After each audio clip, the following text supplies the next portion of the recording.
Railway with Shyam YouTube channel पर आप सभी लोगों का स्वागत है। आज के इस वीडियो के माध्यम से मैं आप सभी लोगों के लिए यूपीएससी भर्ती परीक्षा 2025 के लिए मूल विधि के 40 अति महत्वपूर्ण प्रश्नों का एक और प्रैक्टिस सेट लेकर के आ चुका हूं, जो आपके एग्जाम के लिए सबसे ज़्यादा महत्वपूर्ण है। और ये बुक है यूथ पब्लिकेशन की, जो आपके लिए यूपीएससी भर्ती परीक्षा 2025 के लिए तैयार की गई है। Encounter series 51 round. तो इस वीडियो को आपको शुरू से लेकर के एंड तक फुल वॉच करते रहना। आज की वीडियो और आज के ये 40 प्रश्न पसंद आए तो प्लीज़ वीडियो को लाइक है और चैनल को आप लोग सब्सक्राइब करना बिल्कुल ना भूलें। तो चलिएगा फिर शुरू करते हैं बिना कोई टाइम वेस्ट करें। तो पहला प्रश्न आ जाता है कि भूमि सुधार के अंतर्गत एक परिवार की अधिकतम जोत निर्धारित की गई, तो कितनी निर्धारित की गई थी? पहले प्रश्न का राइट आंसर आपको बताना है। पहले के चार ऑप्शन आपके स्क्रीन पर शो हो रहे हैं। तो ये निर्धारित की गई थी 12/1/2 एकड़। पहले का बी ऑप्शन देने वालों का राइट आंसर हो जाएगा। प्रश्न संख्या 2 आ जाता है कि जनहित याचिका किसके फायदे के लिए दी गई व्यवस्था है? तो बताओ जनहित याचिका किसके फायदे के लिए दी गई है? 2 नंबर प्रश्न का राइट आंसर क्या हो जाएगा? तो साधारण जन के हित के लिए ये व्यवस्था की गई है। 2 का डी ऑप्शन देने वालों का राइट आंसर हो जाएगा। प्रश्न संख्या 3 आ जाता है आपके सामने कि भारतीय अदालतों में जनहित याचिका दायर करने के संबंध में निम्नलिखित में से कौन सा सही है? तो 3 में आपको सही छांटना है। पी वाला क्या कहता है कि मुंबई में बैठा एक व्यक्ति मध्य प्रदेश में हो रहे कुछ श्रमिकों के शोषण के संबंध में जनहित याचिका दायर कर सकता है। बिल्कुल कर सकता है। एक अदालत में जनहित याचिका को पीड़ित पार्टी या किसी तीसरे पक्ष की बजाय अदालत द्वारा भी पेश किया जा सकता है। बिल्कुल किया जा सकता है। यानी दोनों सही हो जाएंगे, पी और क्यू। बी ऑप्शन देने वालों का राइट आंसर हो जाएगा।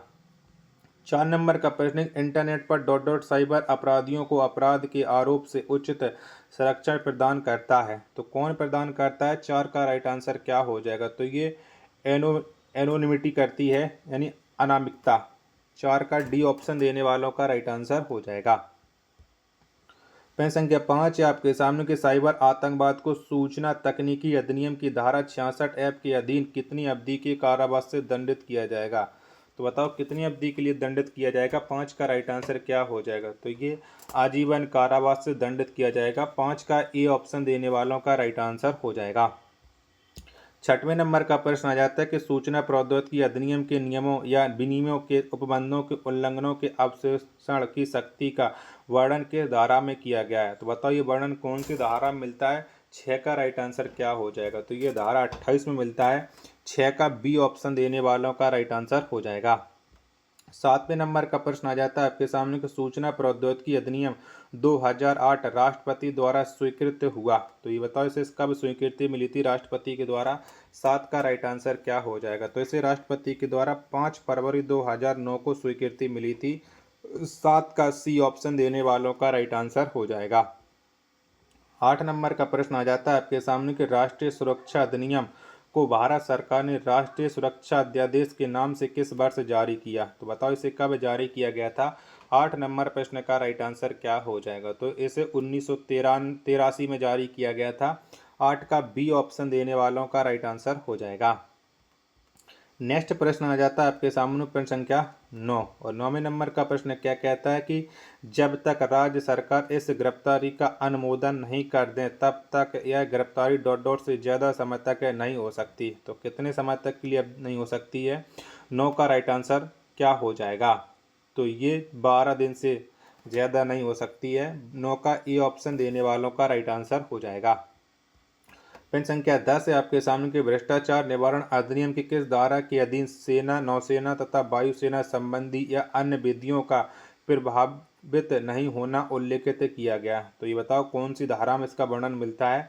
10 का राइट आंसर क्या हो जाएगा? तो ये धारा 25 में। 9 का बी ऑप्शन देने वालों का राइट आंसर हो जाएगा। प्रश्न संख्या 10 आ जाता है आपके सामने कि विशेष न्यायाधीश अपराध का विचारण दिन प्रतिदिन के आधार पर करेगा। यह प्रावधान है भ्रष्टाचार निवारण अधिनियम 1988 की धारा।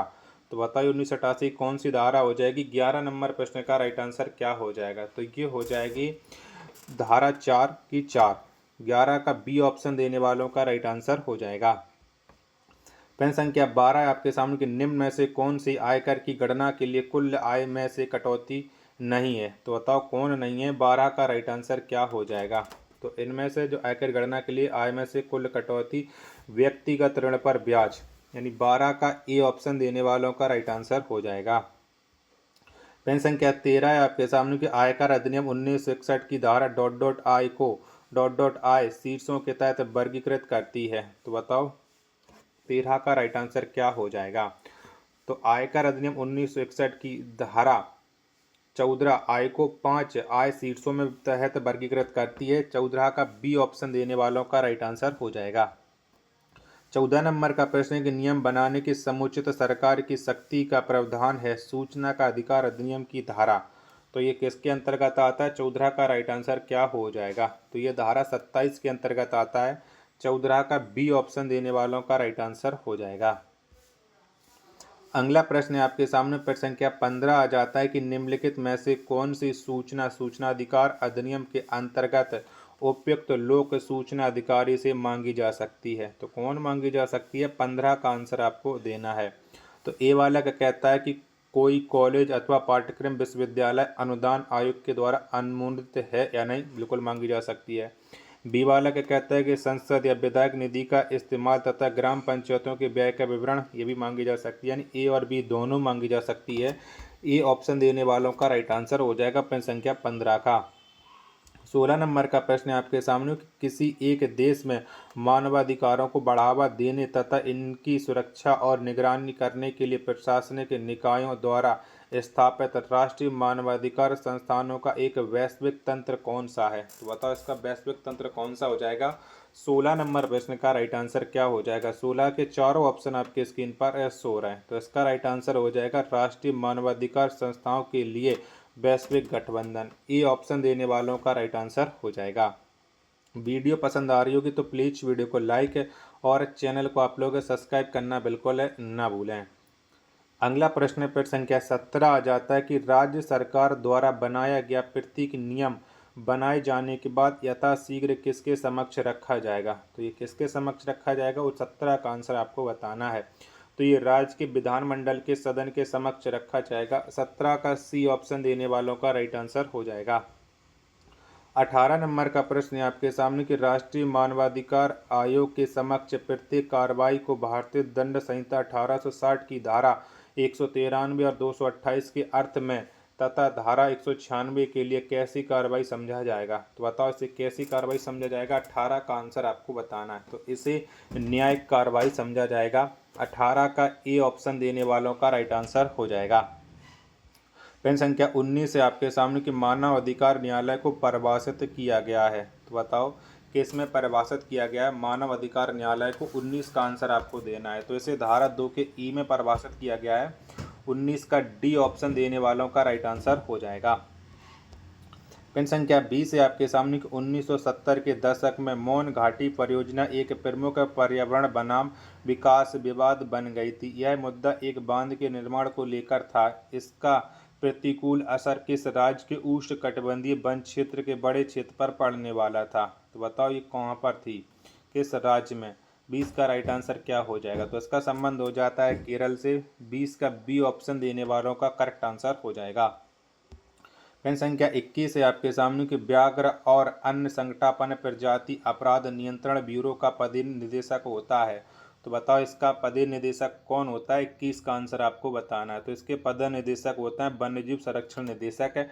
21 का डी ऑप्शन देने वालों का राइट आंसर हो जाएगा। 22वें नंबर का प्रश्न है कि मुख्य वन्यजीव अभिरक्षक की नियुक्ति कौन करता है। तो बताओ किसके द्वारा ये नियुक्ति की जाती है, मुख्य वन्यजीव अभिरक्षक की। 22 का राइट आंसर क्या हो जाएगा। तो ये राज्य सरकार करती है। 22 का ए ऑप्शन देने वालों का राइट आंसर हो जाएगा। 23वें नंबर का प्रश्न है कि विभिन्न क्षेत्रों में पर्यावरण प्रदूषकों की सांद्रता की अधिकतम अनुज्ञेय सीमा कौन निर्धारित करेगा। तो कौन निर्धारित करेगा, 23 का राइट आंसर। तो ये केंद्र सरकार करेगी। 23 का ए ऑप्शन देने वालों का राइट आंसर हो जाएगा। 24वें नंबर का प्रश्न है कि पर्यावरण संरक्षण और उसके गुणवत्ता में सुधार, प्रदूषण निवारण और उपशमन के उपाय करने की शक्ति किसे प्राप्त है। तो बताओ ये शक्ति किसको प्राप्त है। 24 का राइट आंसर क्या हो जाएगा। 24 के चारों ऑप्शन आपके स्क्रीन पर सो रहा है। तो ये शक्ति केंद्र सरकार को प्राप्त है। 24 का बी ऑप्शन देने वालों का राइट आंसर हो जाएगा। फिर संख्या 25 के सत्य कथन चुनिए। तो बताओ इनमें से कौन सा सही कथन है। 25 का आंसर आपको बताना है। तो इनमें से जो सत्य कथन हो जाएगा वो हो जाएगा उपयुक्त सभी। क्या उपयुक्त सभी। 25 का डी ऑप्शन देने वालों का राइट आंसर हो जाएगा।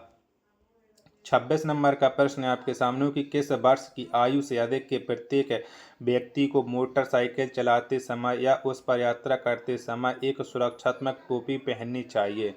तो बताओ किस वर्ष की आयु के लिए। 26 का राइट आंसर क्या हो जाएगा। तो ये 4 वर्ष की आयु से अधिक के लिए, यानी 26 का डी ऑप्शन देने वालों का राइट आंसर हो जाएगा। नेक्स्ट प्रश्न पर संख्या 27 आ जाता है आपके सामने कि मोटरयान अधिनियम 1988 की धारा 2 का ए 2 के तहत ई कोट या ई रिक्शा शब्द का अर्थ है विद्युत शक्ति वाला विशेष प्रयोजन बैटरी युक्त यान। तो बताओ 27 का राइट आंसर क्या हो जाएगा। 27 के चारों ऑप्शन आपकी स्क्रीन पर ये रहे। तो इसका जो राइट आंसर हो जाएगा 27 का वो हो जाएगा अधिकतम 4000 वाट। बी ऑप्शन देने वालों का राइट आंसर हो जाएगा।